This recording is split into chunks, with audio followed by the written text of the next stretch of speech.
مولاي صل وسلم دائما ابدا۔ السلام علیکم ورحمۃ اللہ وبرکاتہ۔ میرے پیارے آقا صلی اللہ علیہ وسلم کے پیارے دیوانوں، سنی دعوت اسلامی کی درسی کتاب برکات شریعت سے ہم بہت ہی اہم اور انٹرسٹنگ ٹاپک پہ جو ہے گزشتہ کئی دنوں سے گفتگو کر رہے ہیں۔ لاسٹ ویڈیو میں ہم نے سماعت کیا تھا کہ انبیاء اور رسول اور ملائکہ کے بارے میں ہمیں کیا عقیدہ رکھنا چاہیے۔ چند عقیدے میں نے آپ کو بتائے تھے، آئیے اسی ٹاپک کو آگے لے کر چلتے ہیں۔ اس سے پہلے ایک مرتبہ درود پاک پڑھ لیں، محبت سے پڑھے الصلاۃ والسلام علیک یا رسول اللہ وعلی آلک واصحابک یا نور اللہ صلی اللہ علیہ وسلم۔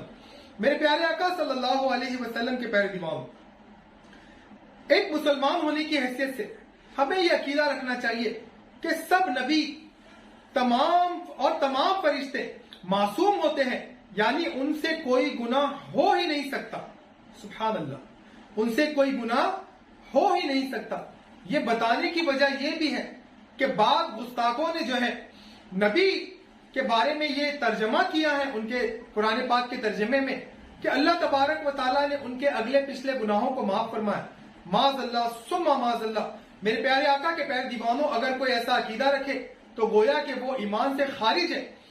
اور فرمایا گیا کہ ایک مومن کا عقیدہ تو یہ ہونا چاہیے کہ اللہ تبارک و تعالیٰ نے انبیاء اور فرشتوں کو معصوم پیدا فرمایا، یعنی کہ ان سے کوئی گناہ ہونا یہ ہو ہی نہیں سکتا۔ اللہ تبارک و تعالیٰ نے ان کو معصوم پیدا فرمایا ہے۔ پھر ہمیں یہ عقیدہ رکھنا چاہیے کہ اللہ تعالیٰ کا پیغام بندوں تک پہنچانے میں ان سے کوئی بھول چوک نہیں ہو سکتی، ان سے بھول چوک یہ بھی محال ہے۔ سبحان اللہ، ایسا نہیں ہے کہ اللہ تبارک و تعالیٰ نے دیا تو بہت سارا تھا لیکن انہوں نے جو ہے کچھ پہنچایا کچھ بھول گئے۔ میرے پیارے آقا کے پیارے دیوانوں، تو یاد رکھیں اللہ تبارک و تعالیٰ نے فرشتوں کو اور اپنے نبیوں کو بھولنے سے اور جو ہے ایسی غلطیوں سے ایسی خطاؤں سے پاک پیدا فرمایا ہے۔ میرے پیارے آقا کے پیارے دیوانوں، پھر ہمیں یہ عقیدہ رکھنا چاہیے کہ نبی اور فرشتوں کے علاوہ کسی امام اور ولی کو معصوم ماننا گمراہی ہے۔ اللہ اکبر، اسے تھوڑا سمجھے کہ کسی امام اور ولی کو جو ہے معصوم ماننا یہ گمراہی ہے اور بد مذہبی ہے۔ اگرچہ امام اور ولیوں سے بھی گناہ نہیں ہوتا، ان سے بھی گناہ نہیں ہوتا، لیکن کبھی کوئی گناہ ہو جائے تو شرعاً محال بھی نہیں۔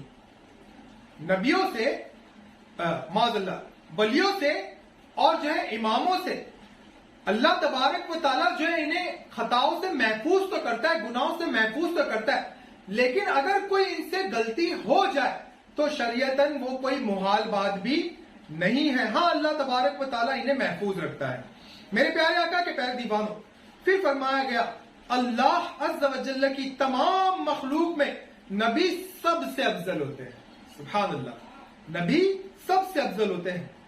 اس کے علاوہ فرمایا گیا ولی کتنے ہی بڑے رتبے والا کیوں نہ ہو، کسی نبی کے برابر نہیں ہو سکتا۔ جو کوئی کسی بھی بندے کو کسی نبی سے افضل یا برابر بتائے وہ گمراہ اور بد مذہب ہے۔ یہاں غور کرنے والی بات یہ ہے کہ ایک مومن کا عقیدہ تو یہ رکھنے کے لیے فرمایا گیا کہ وہ کسی ولی کو بھی نبی کے برابر نہیں کہہ سکتا یا ان سے آگے نہیں کہہ سکتا۔ معاذ اللہ ثم معاذ اللہ، اللہ بد مذہبوں کی جو ہے صحبت سے ہمیں اور ہمارے نسلوں کی حفاظت فرمائے۔ فرمایا گیا وہ لوگ کہتے ہیں کہ لوگ اتنی عبادت کر سکتے ہیں کہ نبی کے برابر یا ان سے آگے جا سکتے ہیں۔ معاذ اللہ ثم معاذ اللہ، ایسا عقیدہ محض اور محض گمراہی ہے۔ کوئی ولی تک کے اللہ کے کسی نبی کی برابری نہیں کر سکتا۔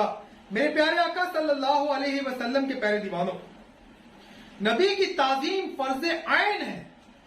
نبی کی تعظیم فرض عین ہے، بلکہ تمام فرائض کی اصل ہے۔ کسی نبی کی ادنا سی توہین کفر ہے۔ اللہ اکبر، کسی نبی کی ادنا سی گستاخی کفر ہے۔ یاد رکھے میرے پیارے آقا صلی اللہ علیہ وسلم کے پیارے دیوانوں، اللہ تبارک و تعالیٰ کی بارگاہ میں دعا ہے کہ اللہ رب العزت ہمیں صحیح معنوں میں اس کے ولیوں سے، اس کے نبیوں سے محبت کرنے کی توفیق عطا فرمائے، ان کی تعظیم کرنے کی توفیق عطا فرمائے۔